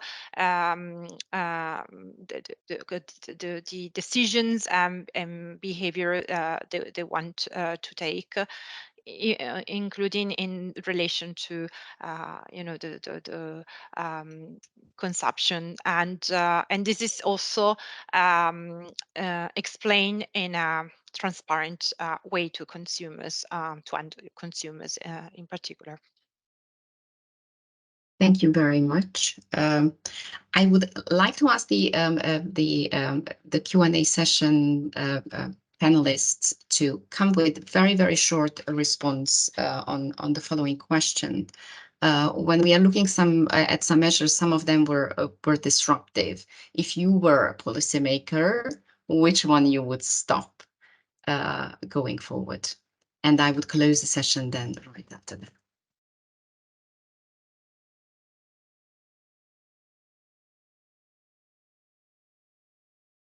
Jean, would you like to start? Do you have a favorite? Which one I would stop? I mean, stop. Well, I'd say that well, untargeted support to consumers, I mean, would be the one, the one to stop. I mean, because at the end of the day, what we've observed is that it didn't really help. It didn't really help anyone. I mean, rather than stopping it, I would say, like, to better target it and to replace it with more targeted measures. But again, what we've seen is that what has been done in some countries has been just a waste of public funds, unfortunately. Yeah, I actually agree with that. So what comes to mind, for example, is tax break for natural gas consumption, which I think looking forward also for the transition doesn't make much sense. And we anyway need to move out of natural gas. And here having cut VAT or the energy taxes for natural gas is certainly something that has to go, because it increases the demand and does not really help anybody, because it in the end leads to higher wholesale prices if there's more consumption, and thereby self-defeating. So we should get out of those measures. This is very difficult for the Commission, but if there is a kind of a clear-cut choice on this one, and if you could share that with the webinar, that would be much appreciated. Perhaps I can just quickly say, yeah, it would be difficult actually to name one and say I wouldn't go for it, but perhaps from what we've seen so far, I would like to avoid seeing measures like the inframarginal revenue cap, for example, being implemented in a way that it creates very illiquid PPA markets. I think it would like that. So that would be something important. We saw that some member states have placed it at such a level that really hit PPA markets really hardly. Thank you. Elena, if not, Maybe again on the implementation and somehow get it right, especially when identifying really the vulnerable customers. Some criteria that has been created during the crisis are a bit confusing, and maybe they are missing out part of the population. Also, there are a lot of administrative burden implications in that. So, trying to progress on that, I would say. So it's not more like phasing out, but to improve and improve the existing moving measures forward. Yes, and so Thank you. also having this type of assessment internally in them. Thank you. Thomas, would you say like one word on this before I'm closing? Just one word, yes. Chila, I would avoid to answer that question because the purpose of the whole ACER exercise was not to point fingers, but rather to raise questions as to the choices made.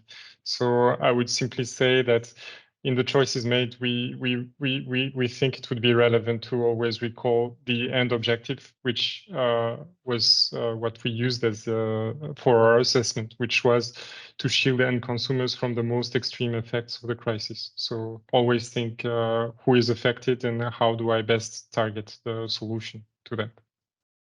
Thank you very much. And with that, I would like to thank you for the participation, for the active participation of the panel and the audience. And we should move on to the closing remarks. Thank you. And the floor is yours, Christian. Yes, thank you very much. Let me just check here at the outset that you can hear me okay. Is that the case? Okay, very good. Thanks a lot. Okay, so I will indeed say a few things here in closing. I'll start by thanking the panelists for the excellent discussions we have had and your frank and candid insights on the reports and let's say the wider context for our two reports. I also want to thank the 100 plus participants, not just for dialing in, but also for posing some quite pertinent questions to us and to our panelists. And I want to thank the ACER teams that have done, in my view, quite two excellent reports smack out in the middle of the summer break. So you had perfect beach time reading for those of you who are most interested. From my point of view, they are analytically quite sound and thorough and rigorous. And in addition to that, we've also spent some time in trying to make, let's say, the recommendations or the insights a bit more accessible also to policymakers, as it were, which actually takes a bit of time. If I were to sort of round off with a few substantive comments, I would start by looking back at the energy crisis a bit and sort of underline what many of the panelists were also saying is important to draw lessons from it. And why is that? Is that because we are likely to face an identical supply shock, double supply shock actually, in the future, maybe, maybe not. But it's a safe bet that the energy transition trajectory ahead will be rather bumpy, it will be rather volatile, and it'll have different types of supply and demand shocks going further down the road. So decision makers, and not least policymakers, will be called to navigate that, probably mitigate that, and ideally also to some extent anticipate that. And that is not just energy policymakers or decision makers, that also extends across government, not least to fiscal and monetary policymakers. And if I could do a short punt there, I would recommend those of you who have not done so already to read the speech by ECB President Lagarde at the Jackson Hole Symposium roughly 2 weeks ago. Which is quite insightful.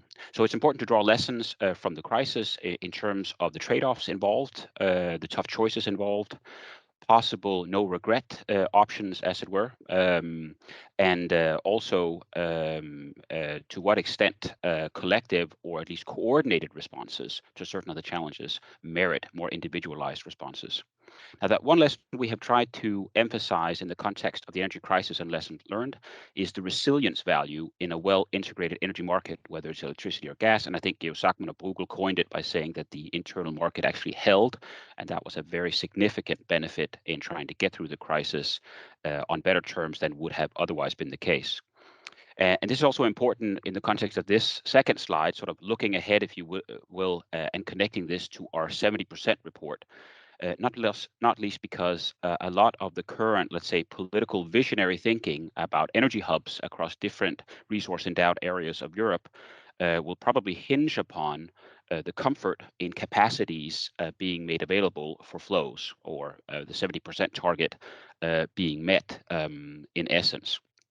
This is not just for the use case of various interconnectors or, let's say, reducing volume risk of generators involved. Actually, it's fundamentally politically, if we are to embark upon a more, let's say, structurally interdependent energy model, one needs to have faith in, let's say, the physical links actually not only working, but being made open and available for flows. And here, I think it came out quite clearly that the stakes, so-called, are rising in terms of the 70%. There's quite slow progress in meeting the 70%. There's a significant rise in dispatch costs, and maybe also soon to be sort of exhausting means with which to conduct redispatch efforts in some jurisdictions. And indeed, the bidding zone review process is likely to be significantly delayed with an as yet uncertain outcome. So this is why we as ACER would want to make our 70% monitoring and follow-up a key priority of us in the coming year. It is possible that we will move into what I like to call code red territory on this particular item come next year. And so we are dedicating ourselves to put forward a recommendation to the Commission and the Parliament later this autumn, as was highlighted in the first session. And that will be my final slide then, just a word of encouragement for those of you who have interest. Don't forget to share your views on the 70% report and various aspects of that report that will help us put together this recommendation to the Brussels institutions later this year. So with that, once again, thank you to the panelists, to the participants, and to the ACER teams, and I hope you enjoyed this 2-report webinar today. Have a good day. Bye-bye.